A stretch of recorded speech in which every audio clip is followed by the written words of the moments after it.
You didn't lose your job. Your salary didn't get cut. Nothing obvious happened. And yet somehow, at the end of every month, there's less left over than there was 2 years ago. You're not imagining it. And you're not bad with money. You just got hit by something most people don't have a name for. Here's what actually happened. Imagine you're a kid, and you have $10. A candy bar costs $1.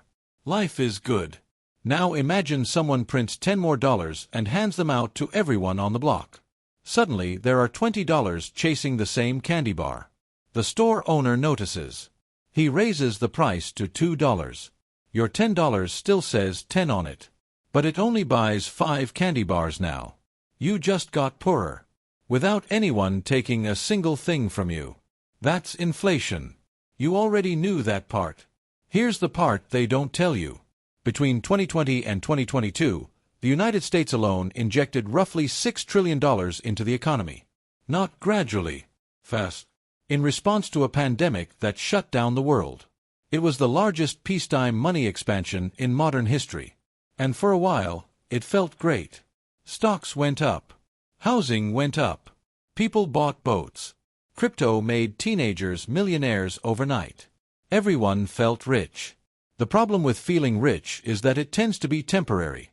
Because all that money was still chasing the same amount of stuff.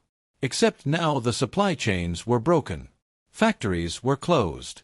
Ships were stuck. There weren't enough truck drivers. More money. Less stuff. You know what happens next. By 2022, inflation in the US hit 9.1%. The highest in 40 years. In the UK, it crossed 11%. In Argentina, it passed 100. Groceries, rent, gas, insurance, everything repriced upward at the same time. But here's the quiet cruelty in the math. Wages went up too. On paper, many workers got raises.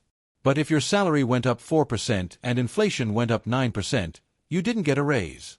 You got a pay cut dressed in a congratulations email. That's the mechanism. That's the hidden transfer.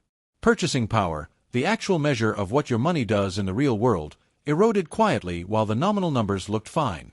Central banks eventually responded. Interest rates went up. Borrowing got expensive. Mortgages doubled.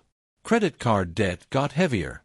The medicine, as it turns out, had its own side effects. And here's where it gets uncomfortable. The people who owned assets, houses, stocks, businesses, watched their values inflate and then largely hold. The people who owned mostly cash and wages watched their purchasing power quietly disappear. Wealth didn't vanish. It shifted. So why did everyone become poor at once? They didn't. Some people became poorer. Some people got out ahead. The difference, most of the time, wasn't intelligence. It wasn't hard work.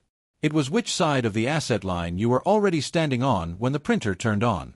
And the uncomfortable question that nobody in a position of power seems eager to answer is this. If we did it once under pressure, what happens the next time something breaks?